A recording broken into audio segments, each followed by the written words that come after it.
하나님 말씀을 보겠습니다. 하나님 말씀은 요한계시록 2장 18절에서 29절 말씀입니다. 요한계시록 2장 18절에서 29절 말씀을 교독하도록 하겠습니다.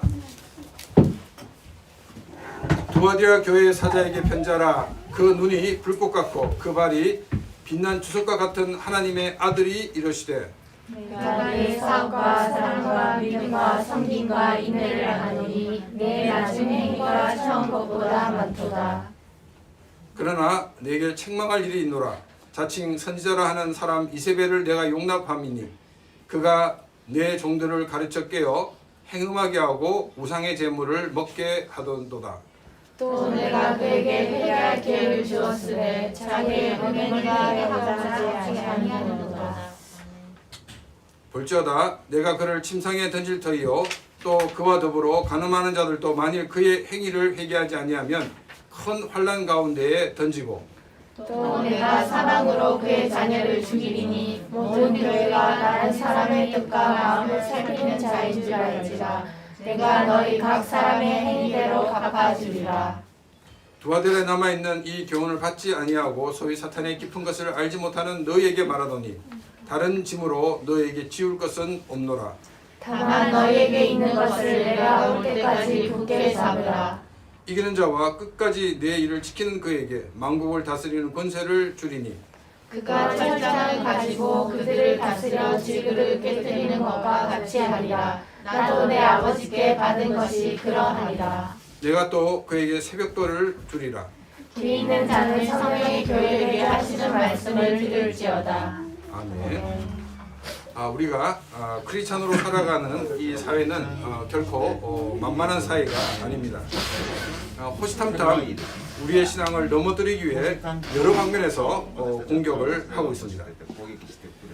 우리가 크리스찬으로 사는데 제일 넘어지기 쉬운 것이 무엇일까요? 사람마다 다르겠지만 일반적으로는 경제적인 면이 가장 공격 포인트가 아닌가 생각을 합니다. 하나님께서 이스라엘 백성들을 이집트에서 건져내시고 그리고 40년의 그 광야 생활을 인도하시고 난 다음 이스라엘 백성들을 가나안에 들어가게 하셨습니다. 이 가나안에 들어갈 때 이스라엘 백성들이 가졌던 제일 큰 고민이 무엇이었겠습니까? 새로운 땅에서 어떻게 살아갈 수 있을까? 아마 이것이 제일 큰 고민이 아니었는가 생각을 합니다.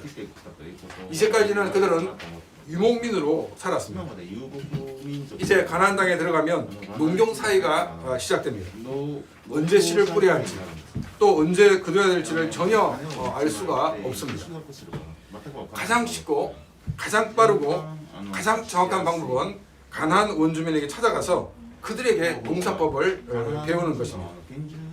그런데 하나님께서는 가나안 사람들을 그곳에서 다 쫓아내라고 말씀하셨습니다. 그리고 그들과 계약도 맺지 말라고 말씀하셨습니다. 하나님께서 이렇게 하신 것은 가나안의 농사법은 가나안의 종교가 뿌리 깊게 자리 잡고 있기 때문입니다. 하나님께서는 이 이스라엘 백성에게 이 3대 절기를 주셨습니다.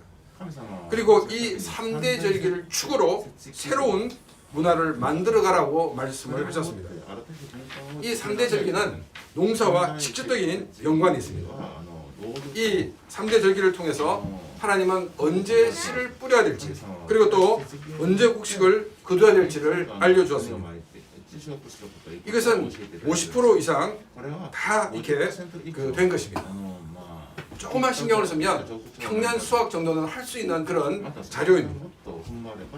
그런데 이스라엘 백성들은 불안하였습니다. 그래서 가나안 사람을 찾아갔고 가나안 사람들의 농사법을 배우고 자연스럽게 그 속에 스며 있는 가나안 종교까지 배우게 되었습니다. 이 가나안 농사법에서 제일 중요한 게 무엇일까요? 농사를 안 접어서 잘 모르는데 제일 중요한 것은 언제 씨앗을 뿌리는가요? 그리고 언제 거두는가요? 근데 조금 전에 말씀드렸던 것처럼 하나님께서는 이 3대 절기를 통해서 이미 언제 씨를 뿌려야 될지 언제 거둬야 될지를 말씀을 하셨다는 것입니다. 그런데 이스라엘 백성들은 불안하여서 가나안 사람들을 찾아갔습니다. 이 가나안 사람을 찾은 것은 그들은 더 빨리 더 많은 수확을 거두기 위해서였습니다. 그래서 성경은 탐심은 우상 숭배라고 말을 하고 있습니다. 더 많은 수확을 얻기 위해서 가나안 산업을 찾아간 결과 그들은 우상 숭배에 빠지게 되었기 때문입니다.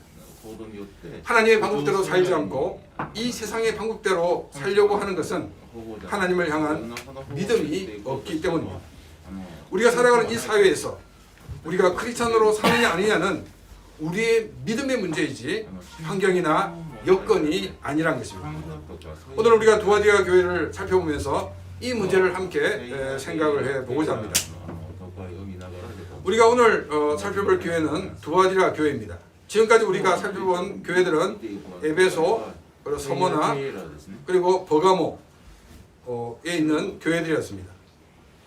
이 세 도시와는 다르게 이 버가모에는 두아디라에는 자료가 많지 않다고 학자들이 얘기를 합니다. 그러면 왜 자료가 많지 않을까요? 아마 두 가지 이유일 것입니다. 한 가지는 뭐냐면 이 고고학자들이 발굴을 많이 하지 않아서 자료가 없을 것입니다. 두 번째는 뭐냐면 발굴을 했는데도 불구하고 자료가 없을 수가 있다는 것입니다. 자, 그러면 이 두아디라는 7교회가 있는 지역이었기 때문에 사실 많은 학자들이 그곳에 가서 이 발굴 작업을 했을 것입니다. 그런데 많은 자료가 나오지 않았다는 것은 이 도시가 그 당시에 그렇게 중요한 도시가 아니었다 하는 사실을 우리가 도출해낼 수가 있습니다. 우리가 지난주에 살펴봤듯이 이 버가모라는 이 도시는 소아시아 지역의 수도였습니다. 그리고 소아시아의 관문이었습니다. 그래서 이 버가모를 이제 공격을 해 나갈 때 이 두아디라는 공격을 막는 방어선에 불과했습니다. 그래서 공격을 좀 더 지연시켜 가지고 버가모가 빨리 태세를 갖출 수 있도록 하는 역할을 하는 것이 이 두아디라는 지역이었습니다. 또 버가모는 이 로마의 황제 숭배가 중심지였고 에베소는 아데미 여신을 섬기는 중심지였습니다. 그런데 이 두아디라는 종교적으로도 중요한 도시가 아니었습니다. 그래서 다른 도시처럼 이 다른 종교를 믿는다고 특별한 박해가 없었던 지역이기도 합니다. 이 두아디라의 그 산업에서 제일 큰 목을 차지하고 있는 것이 뭐냐면 염색업과 그리고 모직업이 그 당대의 최고의 기술을 가지고 있었습니다. 바울이 빌립보에서 복음을 전할 때 이 루디아라는 여인을 만나게 됩니다.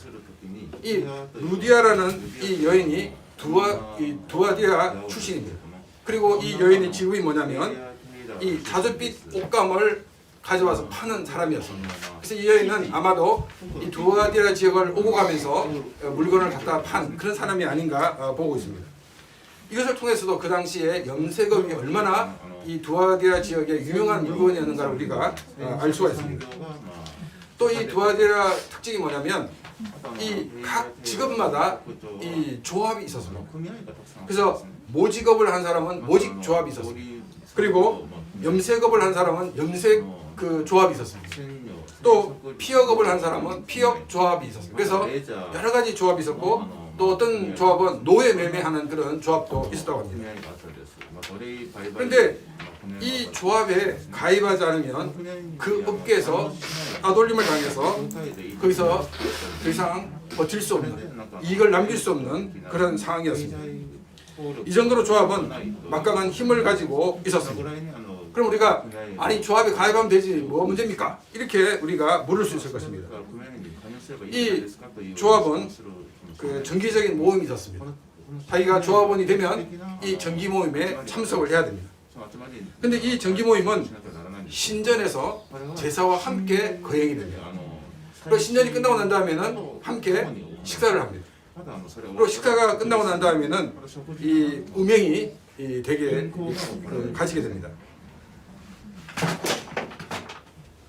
이 두아디라 교회 성도들은 자기가 크리스찬이 되기 전에는 그 조합원이었고 다른 사람들처럼 그렇게 살았습니다. 근데 자신이 크리스찬이 되고 보니까 자기는 더 이상 조합원으로 있을 수가 없었고 조합을 탈퇴하였습니다. 이로 인해서 그들은 그들의 생활에 많은 어려움을 겪게 되었습니다. 두아디라는 이 종교적인 이유로 박해하는 것은 없었지만은 크리스찬이 되어서 크리스찬으로 살기 위해서 조합에 가입하지 않음으로써 경제 활동을 하기 그런 힘든 그런 지역이었던 것을 우리가 알 수가 있습니다. 18절 말씀입니다. 두아디라 교회의 사자에게 편지하라. 그 눈이 불꽃 같고 그 발이 빛난 주석과 같은 하나님의 아들이 이르시되. 예수님께서 이 두아디라 교회에 보이신 모습은 눈이 불꽃 같고 발이 빛난 주석과 같은 하나님의 아들이라는 것 같은 모습이었습니다. 눈이 불꽃 같다는 것은 모든 것을 살피시고 그리고 모든 것을 아시는 분이다라고 말씀을 드렸습니다. 그리고 발이 빛난 주석과 같다는 것은 심판하시고 그 모든 것을 부숴버리시는 그런 분이시라는 것을 보여준다라고 말씀을 드렸습니다. 그러면 예수님께서 누구를 향해서 이런 모습으로 나타나셨을까요? 이 두아디라 교회겠습니까? 아니면 두아디라 교회 성도들이 지금 경제적으로 압박을 받게 하는 조합을 상대로 하나님 예수님께서 이런 모습으로 나타나셨겠습니까? 우리는 20절 이하의 말씀을 보게 되면 바로 두아디라 교회를 향해서 두아디라 교회 성도를 향해서 이런 모습으로 나타나신 것을 우리가 보게 됩니다. 불꽃 같은 눈으로 보고 계시고 그리고 그것을 징계하시는 분으로 우리 주님은 이 두아디라 교회에 서 계시다는 것입니다. 그리고 예수님은 자신을 하나님의 아들이라고 표현을 하고 있습니다. 이 하나님의 아들이라는 말을 우리가 예수를 믿고 하나님의 자녀가 되었습니다라는 개념으로 이해하는 사람들이 있는데 그것은 전혀 다른 개념입니다. 하나님의 아들이라는 개념은 하나님이시라고 했습니다. 예수님께서 성자 하나님이신 것을 강조를 하고 있습니다. 예수님이 자신을 삼위일체의 제2위신 성자 예수님인 것을 표현한 것은 예수님께서 이 모든 것의 결정권자이시고 그리고 이 모든 일을 심판하시는 분이신 것을 우리에게 보여주고 있습니다. 성자 예수님께서 모든 것을 알고 계시고 모든 것을 심판하시는 모습으로 두아디라 교회에 보이신 것은 두아디라 교회를 사랑하시기 때문입니다. 단지 겁을 먹게 하기 위해서가 아닙니다. 회개하라는 것입니다. 죄를 핑계하지 말고 그 죄에서 빨리 나오라는 것입니다.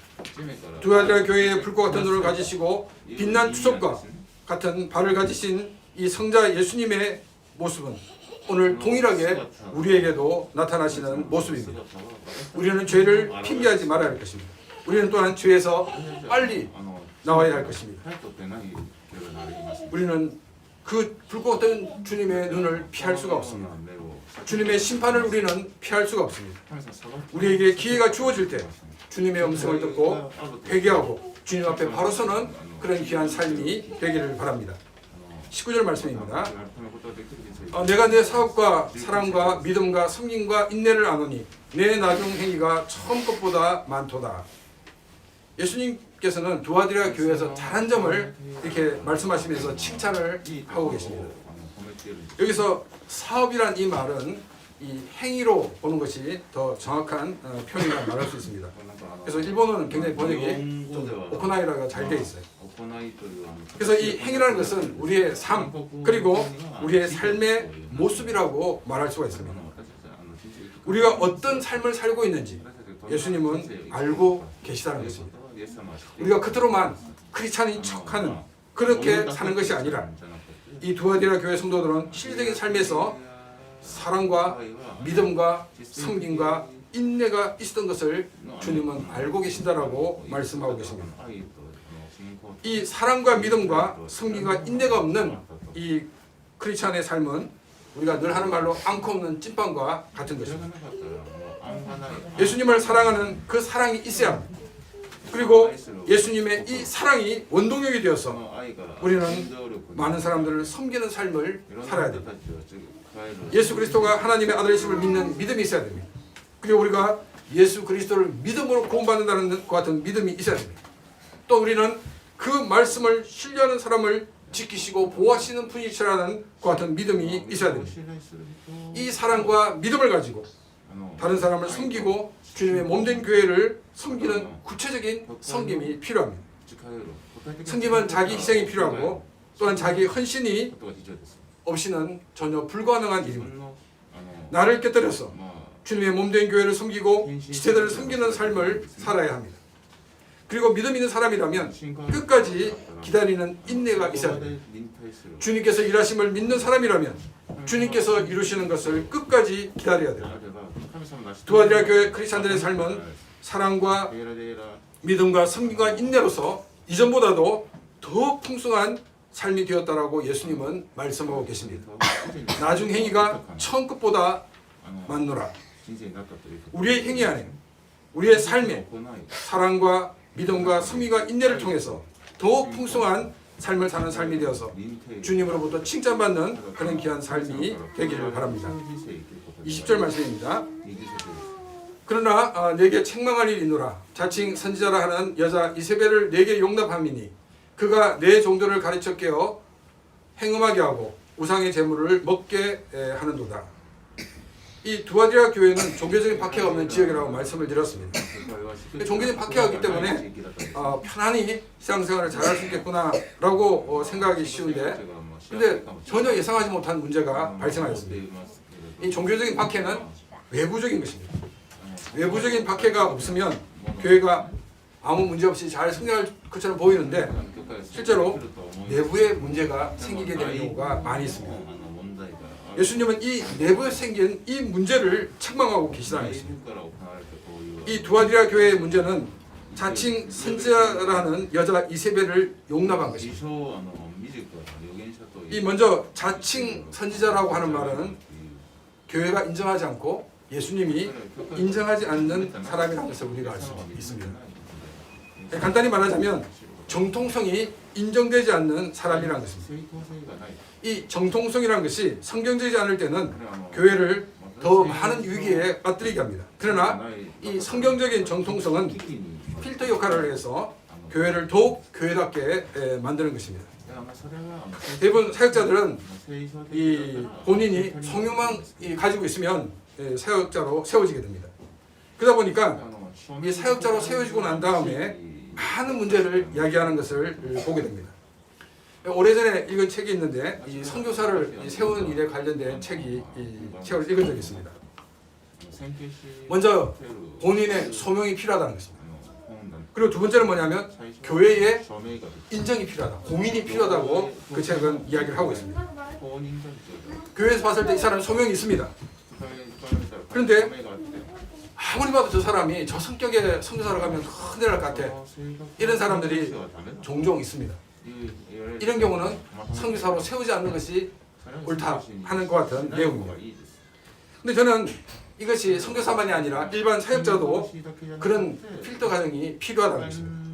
본인의 소명이 분명히 있어야 됩니다. 그런데 본인의 소명만이 아니라 주변에서 저 사람은 정말로 훌륭한 목회자가 될 수 있어. 정말 저 사람은 정말 깜이야. 이런 사람이 되어야 한다는 것입니다. 그래서 우리는 이런 교회가 되어야 할 것입니다. 이 후쿠오카에 있는 어떤 교회는 이 자체에서 사역자를 양육하는 그런 교회가 있습니다. 그래서 교회에서 이렇게 섬기는 모습을 보고서는 교회에서 인정을 합니다. 이 사람은 훌륭한 사역자다. 그렇게 되면 그 사람을 사역자로 세워서 다른 지역에 이 개척하는 사람으로 보내게 됩니다. 저는 이 교회의 모습을 보면서 이 사역자를 세우는 면에서 굉장히 모범적인 교회라고 저는 생각을 하였습니다. 우리 교회의 미래를 위해서, 우리는 교회의 미래를 위해서 사역자를 세우는 일을 감당해야 할 것입니다. 본인의 분명한 소명과 교회를 통해 검증된 사람이라고 그러면 우리는 그들이 사역자로 세워질 때까지 우리가 기도하고 또 우리는 재정적으로 후원을 해야 될 것입니다.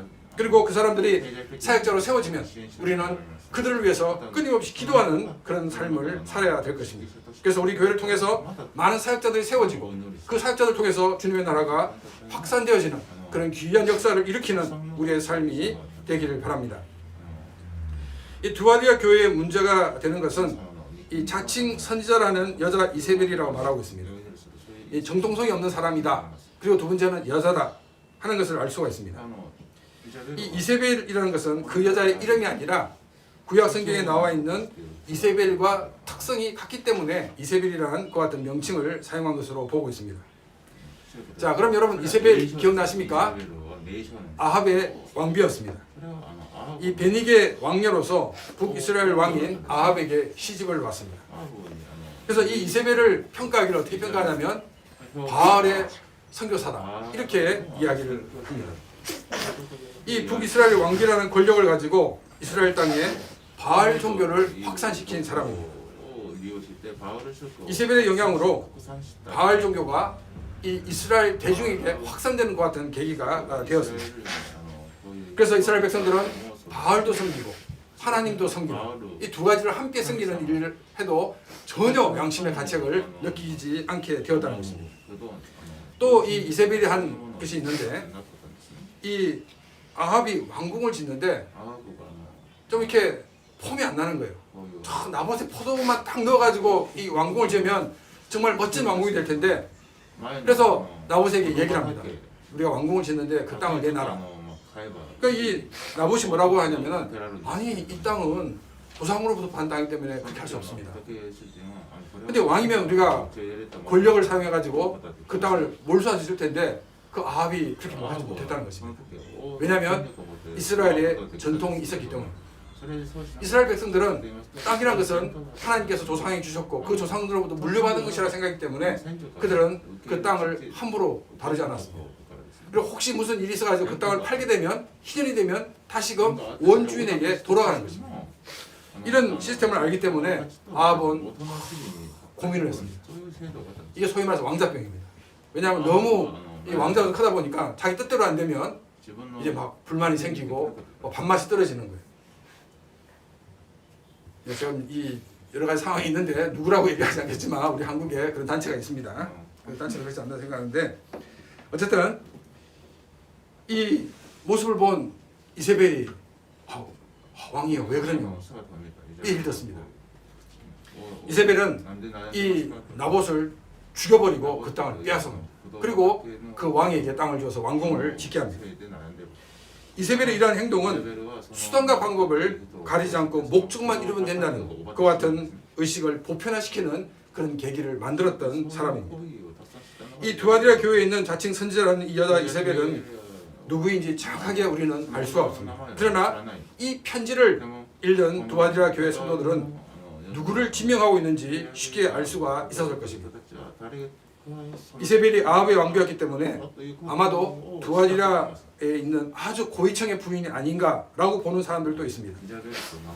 이세벨은 바알 종교를 확산시키기 위해서 바알도 섬기고 여호와 하나님도 섬기는 그러면서도 전혀 이 신앙의 양심을 가치를 느끼지 않게 만든 것처럼 이 두아디라의 이세벨 역시도 하나님을 섬기면서 우상을 섬겨도 아무런 양심의 가치를 느끼지 않게 하는 그런 일들을 했던 것을 우리는 보게 됩니다. 20절 말씀을 다시 한번 보겠습니다.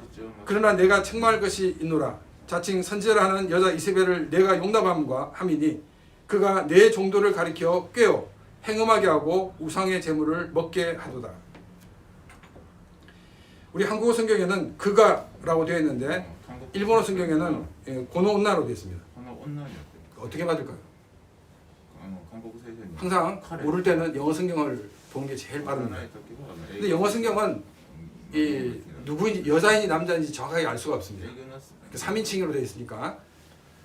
근데 이제 우리가 헬라 성경도 마찬가지고 전체적인 그 문명을 보고 또 정관사를 보고 또 동사를 봤을 때 이 근어로 번역하는 것이 가장 잘된 번역입니다. 그래서 이 고노온나가 훨씬 더 바른 번역입니다. 그럼 이제 아니 뭐 쉬든 히든 그게 무슨 상관입니까 목사님 이 바쁜 시간에 이렇게 말씀하시는 분이 있는데 제가 이렇게 그 설교를 준비하기 위해서 많은 자료를 보는 가운데 아주 유명한 어떤 목사님 설교집에 히로 번역을 했어요. 그러다 보니까 지금 이세벨을 얘기하고 있는데도 불구하고 자꾸 딴 사람 얘기를 해가지고 제가 막 충격을 받았습니다. 아니 어떻게 이게 히로 봤을까? 영어 성경을 보지 않았던 것 같아요. 보니까 영어 성경 봐도 이게 신지 신지 알 수 있는데 그래서 우리가 이 21절부터 나오는 그 23절에 나오는 그는 모두 대명사 쉬로 되어 있습니다. 그래서 우리가 이 그녀라는 사실을 이제 인식하면서 봐야 한다는 것입니다. 우리가 이제 20절 하반부를 그 헬라어로 번역을 하게 되면 그가 혹은 그녀가 가르쳤다 되어 있는데 좀 전에 말씀드렸던 것처럼 그 문맥의 흐름과 또 그리고 정관사에 의해서 그녀가 가르쳤다 하는 것이 정확한 번역입니다. 그리고 그녀는 나의 종들로 음란을 행하여 잘못된 길을 가게 하였고 우상의 제물을 먹는 잘못된 길을 가게 하였다라고 우리가 번역을 할 수 있습니다. 이 두아디라 성도들로 하여금 이 조합에 가입에도 문제가 없다라고 이세벨이 이야기를 했다는 것입니다. 그리고 이 우상에 참여해서 우리가 이 음행을 하는 것 역시도 아무런 문제가 되지 않는다라고 이야기를 했다는 것입니다. 먼저 우리가 볼 것은 나의 종들이라는 단어입니다. 나의 종들. 여러분 나의 종들이라고 했을 때 누구를 가르치는 말일까요? 이 두아디라 교회의 사역자를 얘기할까요? 아니면 이 다른 사람을 얘기할까요? 나의 종들. 누가 종입니까? 그럼 이제 목사님이죠. 이제 이렇게 생각하는데 우리가 이제 그 18절 말씀을 보게 되면 교회 사자에게 편지한다라는 말씀이 있습니다. 근데 이 사자라는 이 말이 교회를 섬기는 사역자라고 얘기를 들었는데 이 사자라는 단어가 복수가 아니라 단수입니다. 그런데 여기 종들로 되어 있습니다. 종들. 그러니까 복수로 되어 있다는 것입니다. 그러니까 우리가 이 20절에서 종들이라는 것은 사역자를 얘기하고 있는 게 아니라 바로 성도들을 이야기를 하고 있습니다. 이 사역자들, 이 성도들이 예수를 믿기 전에는 그 조합원으로서 활동을 하다가 예수를 믿고 난 다음에 조합을 그만두었습니다. 그런데 그들이 이 이세벨의 잘못된 가르침을 받고는 그들이 다시금 조합원이 되어서 활동을 하였다는 것입니다. 그래서 그들은 이 우상 숭배의 죄에 빠졌고 또한 이 이교 재단에서 그 하는 그 모든 음행을 했던 것을 우리가 보게 됩니다. 자 그러면 우리가 성경 어디에 그러면 우리 성도들을 종으로 표현하고 있습니까? 이렇게 반문을 하는 분도 계실 것입니다. 먼저 우리가 이 시편을 읽다 보면 시편의 기자들이 종이라는 자신을 종이라는 표현을 하고 있는 것을 우리가 보게 됩니다. 그리고 신약에 보게 되면 이 로마서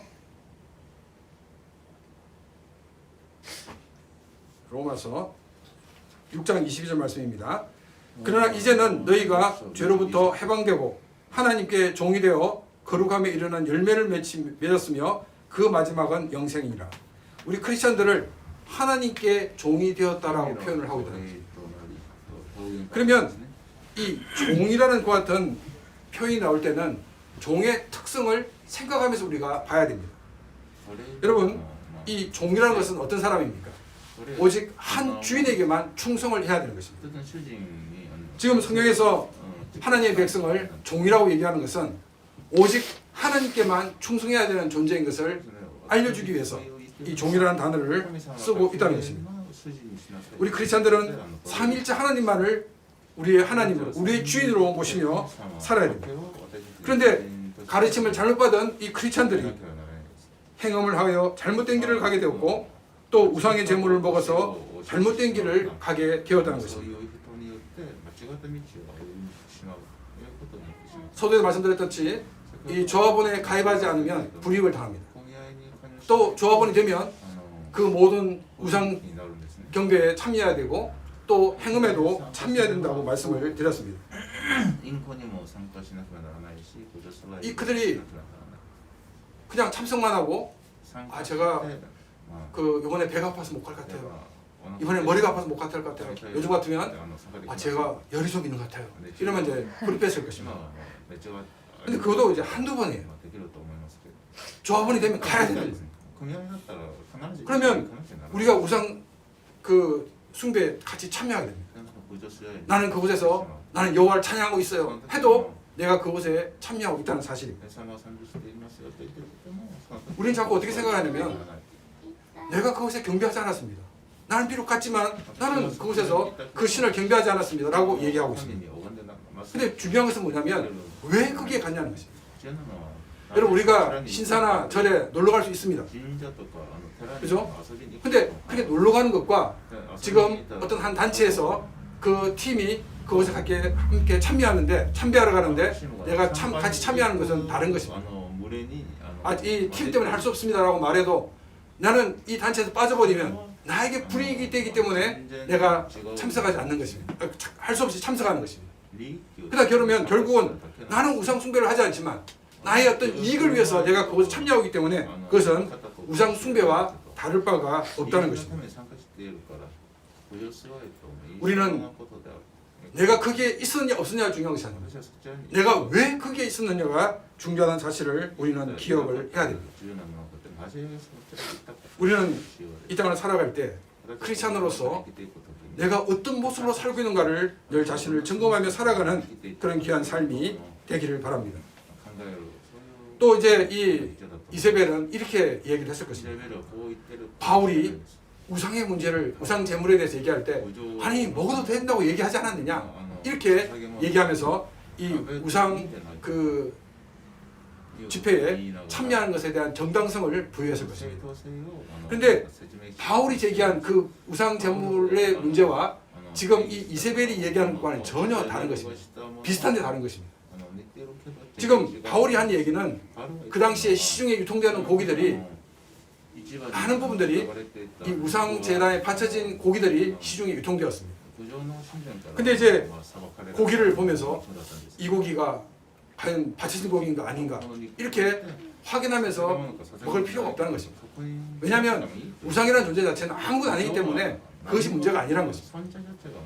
그래서 바울은 나는 나를 보고 자꾸 이렇게 문제를 제기하는 그런 사람이 있을까 싶어서 더 이상 고기를 먹지 않겠다라고 이야기를 하였습니다. 지금 우상 재단에 가서 함께 참여하고 고기를 먹는 게 아니라 시중에 유통되는 먹는 고기 문제를 다루고 있는 것이지 지금 이세벨처럼 그 신전에 가서 함께 그곳에서 바쳐진 제물을 먹는 것과는 전혀 다르다는 것입니다. 그래서 이 이세벨은 아주 교묘하게 사람들로 하여금 그럴듯하게 그래 바울이 그런 얘기를 했지 이렇게 오해하게 해서 우상 재단에 참여하게 하였던 것을 우리가 보게 됩니다. 우리는 믿음을 가진 사람으로서 이 땅에서 어떤 모습으로 살아가고 있습니까? 나의 이익을 위해서 내가 크리스찬인 것을 접어놓고 살아가고 있지는 않습니까? 우리는 하나님의 사람으로서 끝까지 하나님의 방법대로 살아가야 됩니다. 이세벨은 우상 재단에 참여하는 것에 대한 정당성을 부여하였습니다. 그래서 그것을 들었던 많은 크리스찬들이 양심의 가책을 느끼지 않고 그들은 대담하게 그런 일을 했던 것을 우리는 보게 됩니다. 우리는 이 땅을 살아가는 하나님의 사람으로서 하나님의 방법대로 살아야 됩니다. 우리는 믿음을 가지고 살아야 됩니다. 서두에서 말씀드렸던 것처럼 우리의 상황의 문제는 우리의 믿음의 문제이지 상황이나 환경의 문제가 아닌 것입니다. 오래전에 이 제일교포들이 많이 나오는 교회 목사님과 이야기를 한 적이 있습니다. 이 목사님 하시는 말씀이 뭐냐면 이 맞들이가 있게 되면 그 교회 성도들이 교회 오지 않고 다 맞들이 간다는 거예요. 그래서 목사님 물어봤답니다. 아니 왜 교회 안 오고 맞들이 가냐고. 그러니까 이분이 하는 얘기가 이 교포들이 하는 얘기가 아니 목사님 우리가 일본에 살기 위해서는 할 수 없어요. 그래서 우리가 맞들이 가야 되니까 교회 나오라고 말씀하지 마십시오. 이렇게 이야기를 했다고 합니다. 살아가기 위해서는 어쩔 수 없습니다. 이러한 외침도 결국 이세벨의 가르침이라는 것입니다. 우리는 너무나도 쉬운 길을 자꾸 선택합니다. 우리는 너무나도 쉽게 우리는 또한 돈을 벌려고 하고 있습니다. 쉽게 우리는 좀 더 출세하려고 하고 있습니다. 그러나 이것이 가난한 사람을 찾아가는 이스라엘 백성들과 같은 모습입니다. 저는 이제 트럼프를 좋아하지 않는데 트럼프가 이 술을 먹지 않는 것에 대해 굉장히 깜짝 놀랐습니다. 아니 그 정도 이렇게 사업을 운영했던 사람이 많은 사람을 만나야 되는데 이렇게 술을 마시지 않는 것에 대해서 저는 굉장히 의외네 트럼프 성격이 한잔 하실 것 같은데 이런 생각을 가졌습니다. 근데 많은 크리스찬들이 하는 얘기가 우리가 그리스도 사람을 대접해야 되기 때문에 우리는 술을 우리가 마실 수밖에 없고 또 접대업소를 우리가 찾을 수밖에 없습니다 라고 이야기를 하고 있습니다. 그러면서 우리는 전혀 양심의 가책을 느끼지 못하는 경우가 너무나도 많이 있습니다. 그것은 무엇이냐면 이세벨의 가르침에 젖어 있기 때문입니다. 하나님께서 이스라엘 백성들을 가나안으로 인도하실 때 이 3대 절기를 축으로 새로운 문화를 만들라고 말씀하셨습니다. 우리가 가는 모든 곳이 가나안입니다. 우리는 믿음을 들고 하나님의 말씀을 붙들고 우리는 또한 기도로 새로운 문화를 만들어야 됩니다. 우리는 하나님 백성으로 우리가 있는 곳을 새로운 문화로 만들어가는 그런 귀한 삶이 되기를 바랍니다. 세상의 원리가 아닌 세상의 원리로 사는 것을 정당화시키는 것이 아닌 하나님의 방법으로 살아가는 그런 귀한 삶이 되기를 바랍니다. 이세벨의 가르침처럼 정당화시키는 잘못을 범해서는 안 될 것입니다. 우리가 믿음으로 산다는 것은 맨 땅에 헤딩하는 것과 같은 것입니다. 이것을 주님은 알고 계십니다. 아니 우리보다도 더 잘 알고 계십니다. 그럼에도 불구하고 주님은 믿음을 가지고 살으라고 말씀을 하고 계십니다. 이세벨의 가르침을 따르지 말라고 말씀을 하고 계십니다. 나도 모르는 사이에 내 자신을 정당화시키는 속삭임에 속지 말기를 바랍니다. 우리가 살 길은 하나님의 말씀을 붙드는 것입니다. 사랑과 믿음과 섬김과 인내를 통해서 우리의 삶이 더 풍성해지는 삶이 되기를 바랍니다. 그래서 불가능해 보이는 모든 벽도 믿음으로 넘고 믿음으로 승리하는 그런 귀한 삶이 되시기를 주님의 이름으로 축원합니다. 우리 이 시간 다 같이 하나님 말씀을 기억하며 같이 기도드리겠습니다.